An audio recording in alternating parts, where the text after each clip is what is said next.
जय श्री कृष्णा। कैसे हैं आप लोग?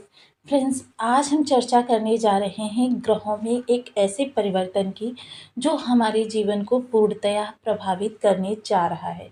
देखिए, जब भी हमारे दो ग्रह एक समान अंश बल के होते हैं या एक ही भाव में होते हैं, एक ही नक्षत्र में होते हैं, तो उनका प्रभाव हमको बहुत ज़्यादा प्रभावित करता है। आज हम चर्चा करने जा रहे हैं ऐसे ही दो ग्रहों की जो एक भाव में होने के साथ साथ एक ही नक्षत्र में हैं, एक ही अंश बल के हैं और आपको बहुत ज़्यादा प्रभावित करने जा रहे हैं सुंदर संयोग के द्वारा। यह सुंदर संयोग हमको प्रभावित करने जा रहा है आगामी 10 दिनों के लिए। अगर हम चर्चा करें शुक्र की, जो कि राशि वैभव से युक्त ग्रह है, ज्ञान विज्ञान अनुसंधान के कारक ग्रह माने जाते हैं, आपके चार्म, आपकी लग्जरी, आपके आकर्षण के कारक ग्रह माने जाते हैं। देखिए, आकर्षण जो होता है वो सुंदरता से नहीं होता, बल्कि ये होता है ऑरा में विद्यमान उन तरंगों के माध्यम से जो अन्य लोगों को आपकी ओर आकर्षित कर रही हैं। आप देखते हैं, साधारण से नैन नक्श वाले व्यक्ति को भी आप बार बार मुड़कर देखने के लिए बाध्य हो जाते हैं। शुक्र जो होते हैं वो राजस के समान वैभव देने का भी कार्य करते हैं, आपके जीवन को राजा के समान बना देते हैं।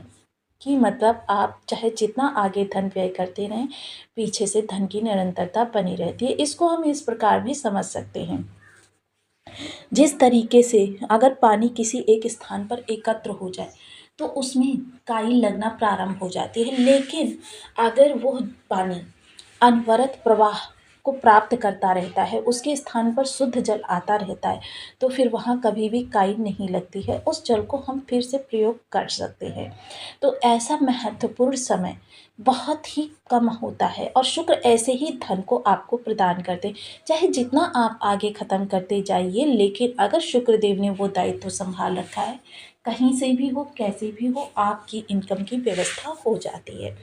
अगर चर्चा करें सूर्यदेव महाराज की, तो जहाँ ये सफलता के कारक ग्रह माने जाते हैं, वहीं जॉब के कारक ग्रह माने जाते हैं, प्रसिद्धि के कारक ग्रह माने जाते हैं, शासन प्रशासन के कारकत्वों को संभालते हैं और साथ ही साथ अधिकारी वर्ग को भी देखते हैं, उच्च पद को भी प्रदान करते हैं और आपकी प्रसिद्धि को भी देखते हैं। पिता के साथ आपकी ट्यूनिंग बनाते हैं और आपको पिता से लाभ भी प्रदत्त कराते हैं।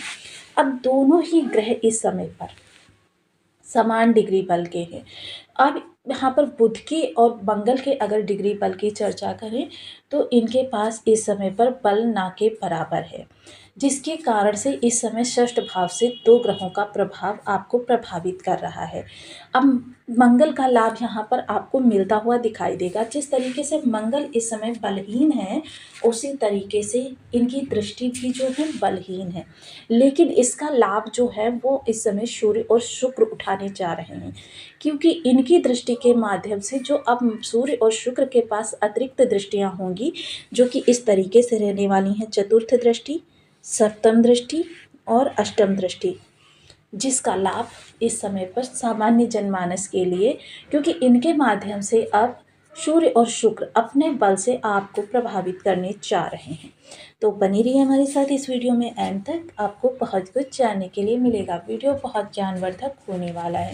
यदि आपके लग्न में 4 नंबर बना हुआ है, यानी कुंडली के प्रथम भाव में, तो ये राशिफल आपके लिए है। कुंडली में कहीं भी चंद्रमा के साथ 4 नंबर बना हुआ है तो ये राशिफल आपके लिए। कुंडली ना होने की स्थिति में आप इसे नाम राशि से भी देख सकते हैं। यदि अभी तक आपने अपने इस चैनल को सब्सक्राइब नहीं किया है तो प्लीज़ सब्सक्राइब कर लीजिए, वीडियो को लाइक कर दीजिए, चैनल को शेयर कर दीजिए। इससे होगा क्या कि हमारे आने वाले हर वीडियो की नोटिफिकेशन मिल सकेगी आपको सबसे पहले। एक प्यारा सा कमेंट करना बिल्कुल ना भूलें। कमेंट से हमें बहुत मोटिवेशन मिलता है, हौसला मिलता है और ये पता चलता है कि आप और क्या जानना चाहते हैं। तो सूर्य शुक्र इस समय षष्ठ भाव से आपको प्रभावित कर रहे हैं, षष्ठ भाव से आपको लाभ प्रदान कर रहे हैं। षष्ठ भाव जो होता है ये आपके आजीविका के भाव से संबंध बनाता है, क्योंकि अगर हम त्रिकोण की चर्चा करें तो ये धन त्रिकोण को बहुत ज़्यादा इन्हेंस करता है।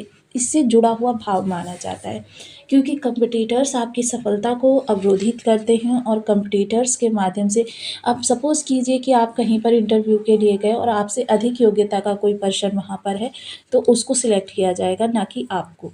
जिस कारण से ये कॉम्पिटिटर्स को डिफीट करने का भाव भी माना जाता है, जो कि आपकी आजीविका से संबद्ध होता है।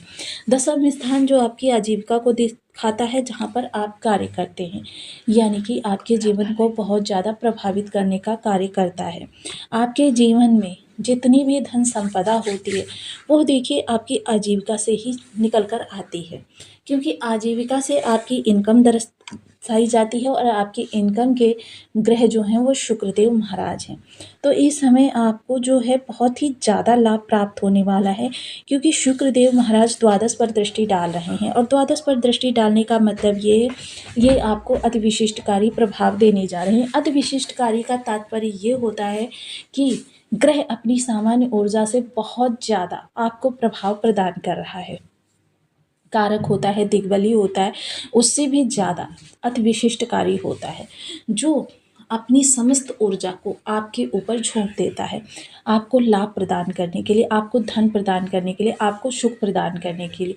और सुख के लिए शुक्रदेव का उत्तम अवस्था में होना अति अनिवार्य है, क्योंकि जब तक शुक्र आपके उत्तम अवस्था में नहीं होंगे, तब तक आपको किसी भी प्रकार से प्रसन्नता नहीं मिल सकती। उस प्रसन्नता को बाधित किया जाता रहेगा, क्योंकि इस षष्ठ भाव में बैठे हुए ग्रहों का जो ये त्रिक भाव में बैठा होना, ये सिर्फ शुक्रदेव महाराज ही इस समय पर आपके इस ऊर्जा को कम कर रहे हैं।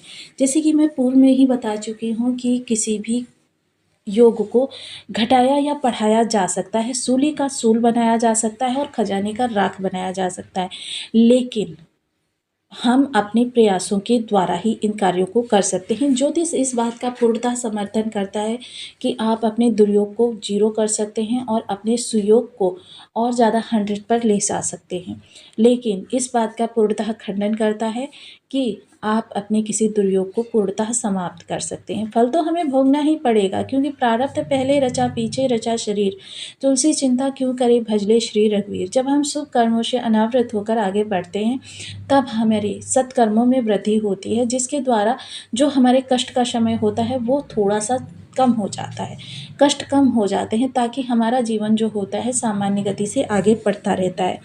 वहीं जब हम बुरे कर्म करते रहते हैं, नीति अनीति का प्रयोग करते रहते हैं, लोगों का अपमान करते रहते हैं और नीति अनीति से धनार्जन करते रहते हैं, तो हमारे पाप कर्म बढ़ते हैं, जिसकी वजह से खुशियों में कमी आती है और हमारे दुख बढ़ जाते हैं। मसलन जो चीज़ें हमें खजाने के रूप में प्राप्त होनी होती हैं, वो राख में तब्दील हो जाती हैं और हम रीते हाथ रह जाते हैं। इसलिए जितना संभव हो सके अनीति के धन को प्रयोग करने से बचें। ऐसा कोई धन आप अपने प्रयोग में ना लाएं जो धन अनीति के द्वारा कमाया गया हो। ऐसा धन सिर्फ परेशानी का ही सबब बन सकता है। तो आपको वीडियो कैसी लगी मुझे कमेंट बॉक्स में ज़रूर बताएं। चैनल पर न्यू है तो प्लीज़ वीडियो को लाइक शेयर, चैनल को सब्सक्राइब करना बिल्कुल ना भूलें। मिलती हूँ नेक्स्ट वीडियो में, तब तक के लिए नमस्कार। अपना ध्यान रखें, स्वस्थ रहें, मस्त रहें।